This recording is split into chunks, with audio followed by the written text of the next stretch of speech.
السلام علیکم ورحمۃ اللہ وبرکاتہ۔ سبھی ساتھی کا استقبال ہے ہمارے یوٹیوب چینل AFB آصف میں۔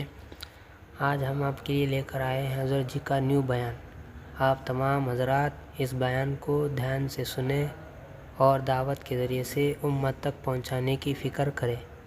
السلام علیکم ورحمۃ اللہ وبرکاتہ۔ حضرت فرماتے تھے کہ اگر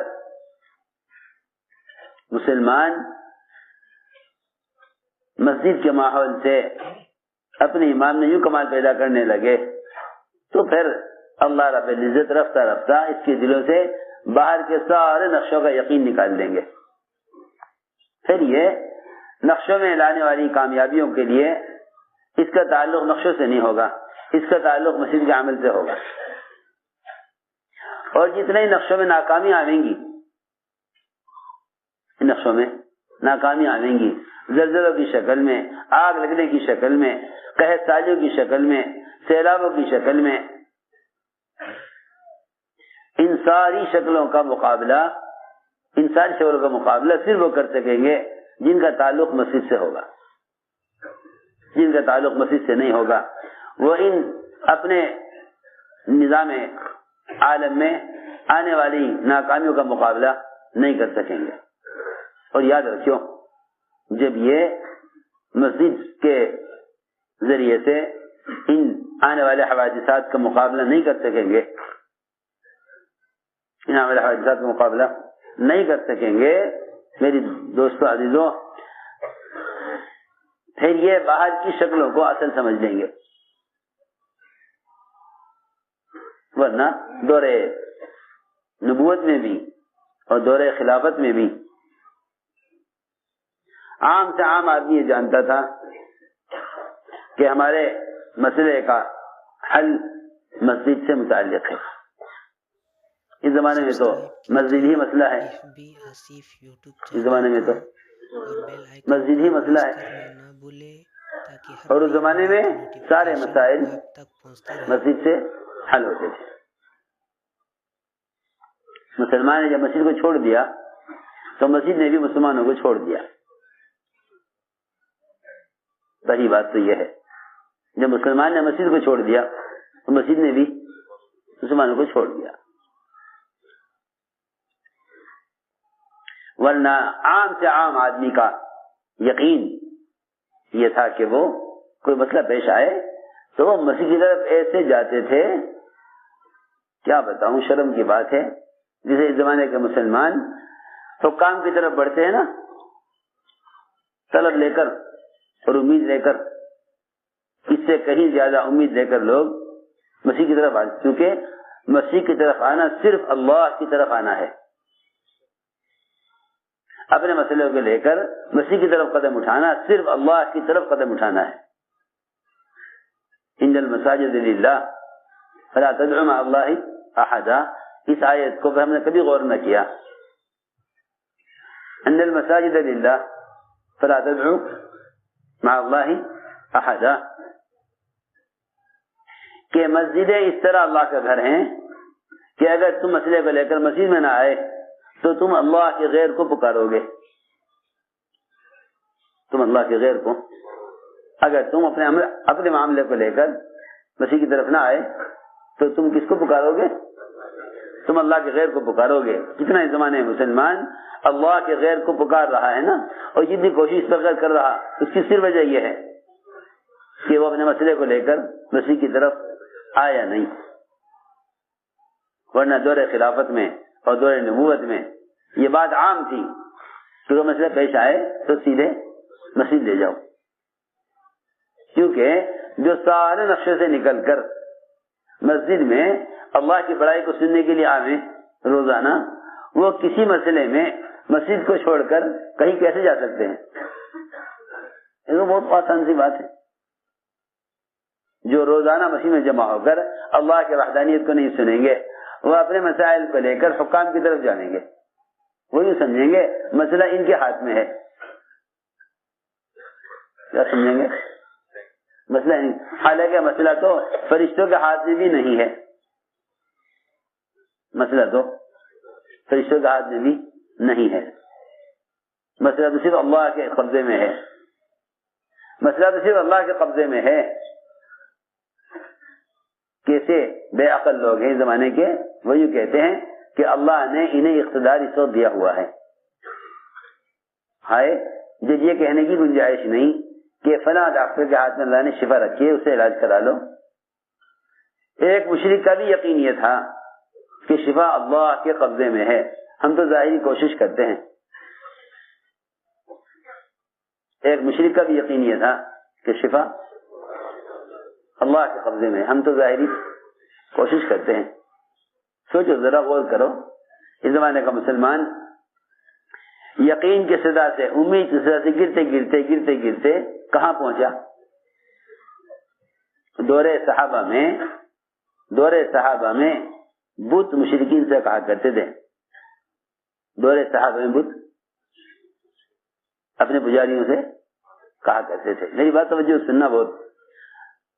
دور صحابہ میں بت اپنے پجاریوں سے کہا کرتے تھے کہ اب ہمارا دور ختم ہو گیا ہے, ہمارا دور ختم ہو گیا ہے. دور صحابہ میں بت اپنے پجاریوں سے کہتے تھے, آواز سے کہتے تھے کھل کر کہ ہمارا زمانہ, ہمارا دور ختم ہو گیا. اب تو دور مسجد والوں کا ہے. یہ بت کہہ رہا, کون کہہ رہا؟ بت کہہ رہا ہے ہمارا زمانہ ختم. کیوں ہمارے آگے تم جھک رہے ہو, ہماری پوجا کر رہے ہو؟ ہمارا زمانہ ختم ہو گیا. اب زمانہ کن کا ہے؟ اب تو مسجد والوں کی چلے گی, ہمارا زمانہ ختم ہو گیا. اس زمانے میں تو بت مشرکین سے کہتے تھے کہ اب زمانہ ہمارا ختم ہو گیا ہے. اس زمانے کے مسلمان بتوں کے پجاریوں کے بارے میں کہتے ہیں کہ زمانہ ان کا ہے, ہمارا زمانہ نہیں. سوچو تو صحیح, غور تو کرو میں کیا کہہ رہا. کیا ہو گیا ہمیں؟ جب بھی مسلمان جس دور میں بھی اللہ کے غیر سے امید کرے گا, اللہ اسے اپنے غیر کے حوالے کر دیں گے, وہ غیر کوئی بھی ہو. سوچنے کی بات ہے کہ اس زمانے میں بت اپنے پجاریوں سے کہتے تھے ہمارا زمانہ ختم ہو گیا, اب تو مسجد کی آباد کرنے والوں کا زمانہ ہے. اس زمانے کا مسلمان کہتا ہے کہ نہیں, زمانہ بتوں کے پجاریوں کا زمانہ ہے, ہمارا زمانہ کہاں ہے؟ سوچو تو صحیح. خود ہی اپنے آپ کو اپنے منصب سے گرا لیا. اس لیے ہم نے عرض کیا کہ یہ بات عام تھی صحابہ میں, کوئی مسئلہ پیش آئے سیدھے مسجد چلے جاؤ, اللہ سے کہہ دو.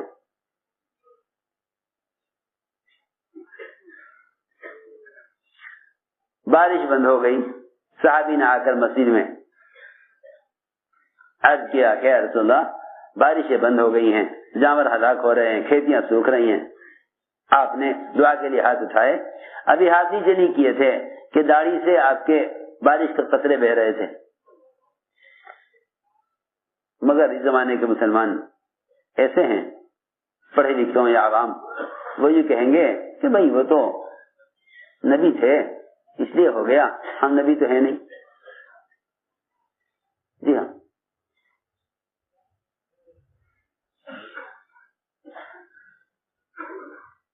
نبی کے ساتھ دو چیزیں ہیں, ایک معجزات, ایک برکات. نبی کے ساتھ دو چیزیں, ایک معجزات, دوسرے برکات.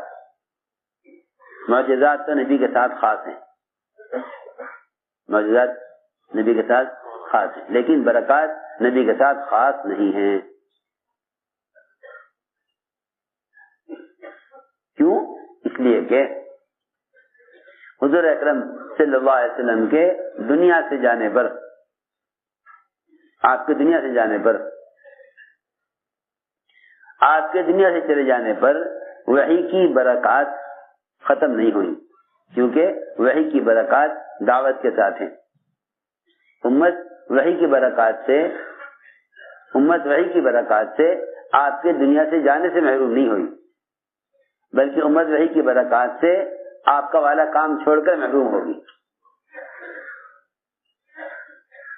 امت وحی کی برکات سے جو محروم ہوگی وہ آپ کا والا کام چھوڑنے سے ہوگی. دیکھیں حدیث میں صحیح حدیث ہے کہ یہ امت اگر دعوت چھوڑ بیٹھی تو وحی کی برکات سے محروم ہو جائے گی. تو آپ کی وفات سے وحی منقطع ہوئی ہے, وحی کی برکات منقطع نہیں ہوئی. آپ کی وفات سے کیا منقطع ہوئی؟ وحی منقطع ہوئی, لیکن وحی کی برکات منقطع نہیں ہوئی. وحی کی برکات سے مسلمان یہ محروم ہوگا جب یہ دعوت اللہ کو چھوڑ دے گا, پھر یہ وحی کی برکات سے محروم کر دیا جائے گا, دعا کی قبولیت سے اور وحی کی برکات سے. میں نے عرض کیا کہ معجزات نبی کے ساتھ خاص ہیں, لیکن نصرت,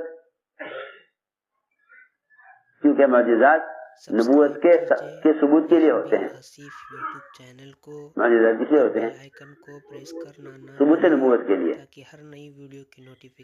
موضوع نبوت نہیں ہے معجزات. موضوع نبوت تو وہ اعمال ہیں جن اعمال پر اللہ رب العزت نبیوں کا اتباع کرنے والوں کی مدد کریں گے. اور اللہ نے نصرت کا وعدہ صرف نبیوں سے نہیں کیا, قیامت تک آنے والے ایمان والوں سے اسی طرح مدد کا وعدہ کیا جس طرح نبیوں سے مدد کا وعدہ کیا. قرآن میں صاف ہے کہ ہم نبیوں کی مدد کریں گے, ان کا اتباع کرنے والوں کی مدد کریں گے, قیامت تک کریں گے. ایک روایت میں تو یہاں تک فرمایا کہ ایک ایمان والے کی مدد اس زمانے میں 10 صحابہ کے بقدر ہوگی, اور ایک ایمان والے کو عمل پر اجر 50 صحابہ کے بقدر ملے گا. میں نے عرض کیا کہ معجزات یہ بے شک نبی کے ساتھ خاص ہیں, لیکن نصرتیں اور برکتیں نبی کے زمانے کے ساتھ مخصوص نہیں ہیں. یہ ایک مایوسی پیدا ہو گئی مسلمانوں میں کہ ہمارے ساتھ وہ کہاں ہو سکتا ہے جو انبیاء اور صحابہ کے ساتھ ہوا ہے, کیونکہ نہ ہم نبی ہیں نہ صحابی ہیں. اور پھر جو بہت ہی زیادہ عقیدے کے بیچارے کمزور ہیں وہ تو یہ کہہ دیتے ہیں کہ بھئی یہ تو اولیاء کے ساتھ ہوتا ہے کرامتیں, ہم تو ولی بھی نہیں ہیں. آخر تم ہو کیا پھر؟ جی ہاں, اس مایوسی نے گرا